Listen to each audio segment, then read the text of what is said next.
Donc ce site aussi Facebook, groupe PAMET. Voilà, donc on est là encore toujours sur l'idée de continuer sur cette belle lancée, de continuer à se voir une fois par mois.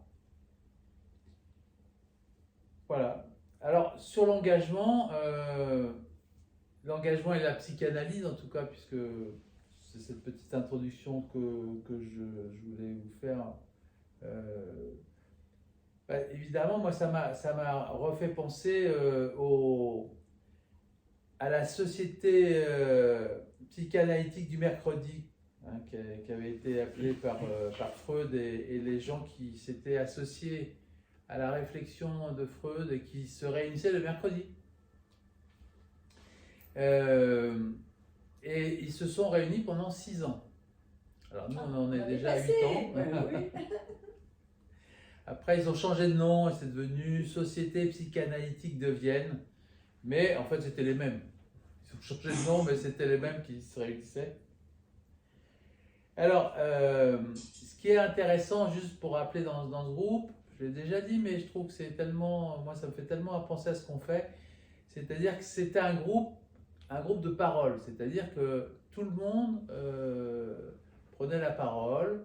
Alors, il y avait même une sorte d'habitude où on tirait au sort une personne particulièrement pour qu'elle puisse exposer plus particulièrement les choses et parler plus d'elle. Bon, je pense que c'était aussi une question de temps et que ça permettait qu'au moins une fois de temps en temps, la personne ait plus de temps que les autres pour parler.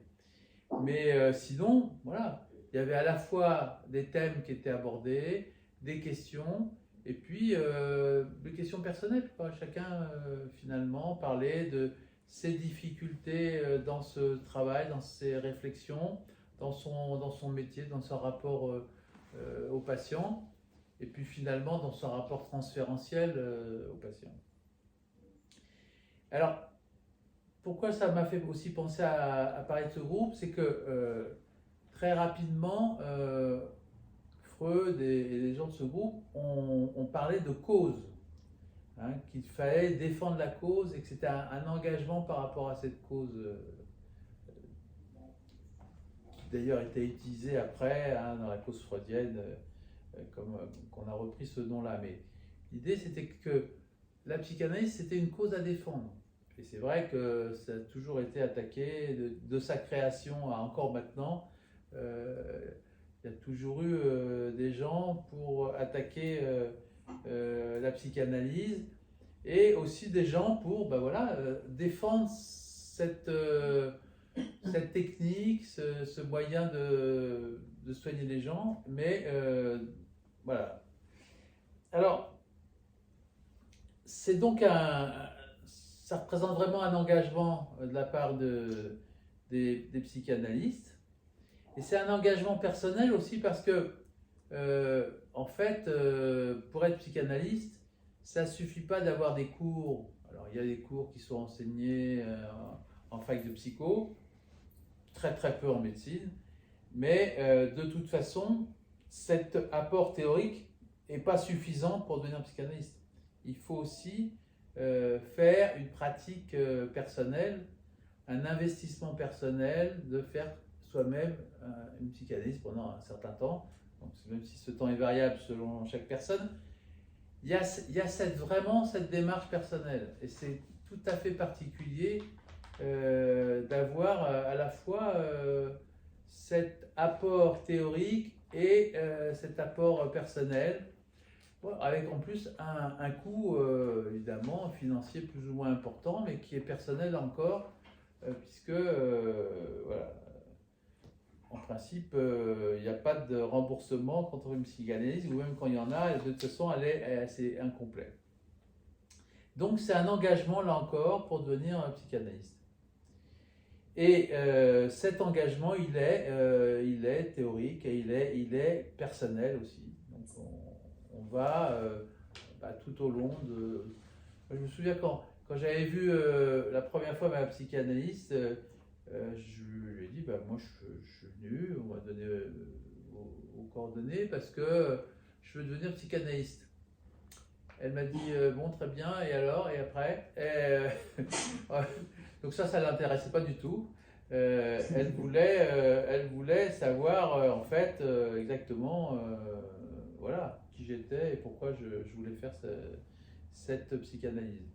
Et qu'effectivement, voilà, c'est avant tout un engagement personnel, une réflexion personnelle et un travail personnel. Donc ça, c'est sur la dimension du psychanalyste et de son engagement par rapport à son métier, par rapport à la psychanalyse. Et puis, sur le thème de l'engagement, voilà, j'avais aussi évidemment envie de dire par rapport au patient.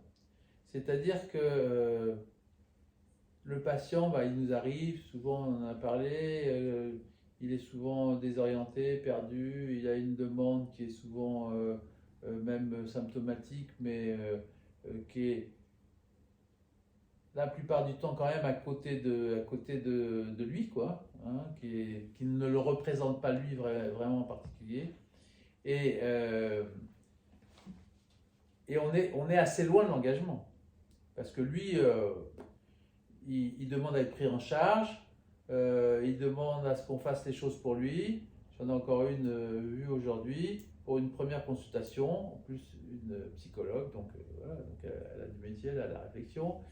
Et en gros, elle me dit qu'est-ce que vous en pensez, qu'est-ce qu'il faut faire, il faut m'hospitaliser.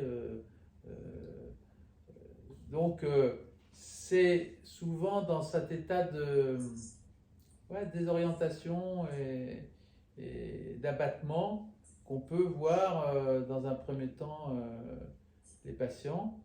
Et on est là, on est loin de l'engagement. Maintenant, qu'est-ce que finalement, que tout le travail qu'on va pouvoir faire finalement, si on reste sur le thème de l'engagement, ça va être progressivement de les amener à prendre conscience évidemment du travail qu'ils ont à réaliser, de la compréhension qu'ils ont à faire de ce qu'ils sont et de ce qu'ils ont à comprendre de leur histoire.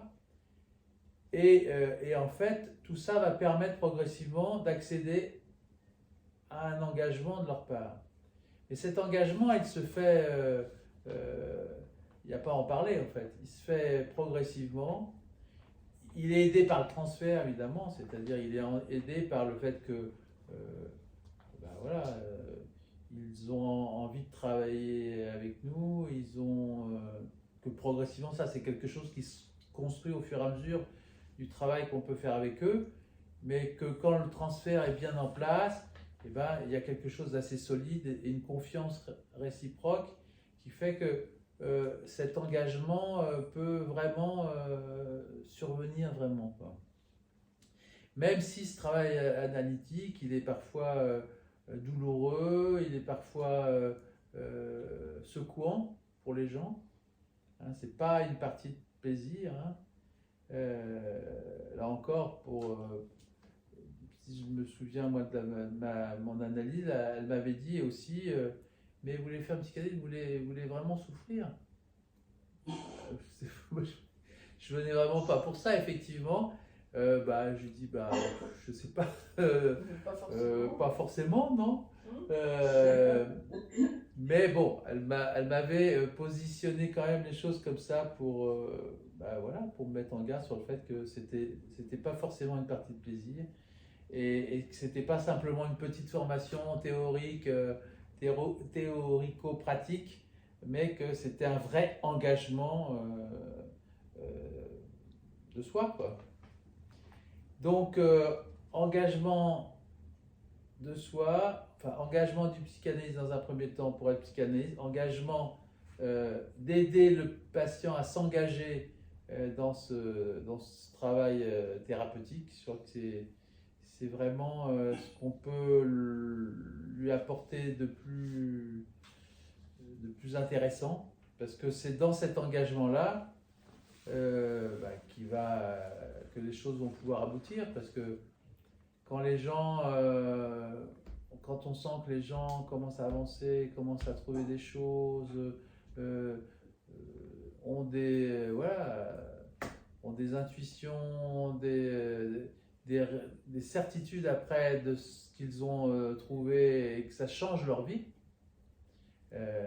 voilà, cet engagement-là, il est particulièrement intéressant à mettre en place, quoi.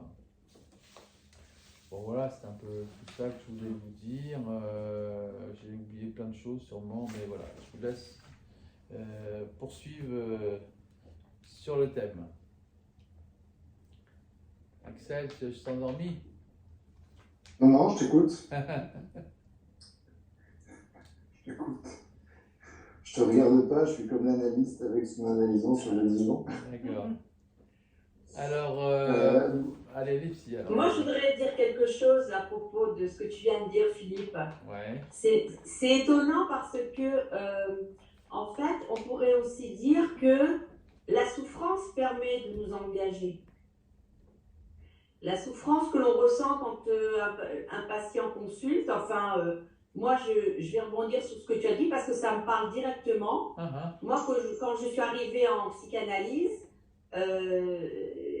j'ai dit à mon psy, je souffre et je veux arrêter de souffrir.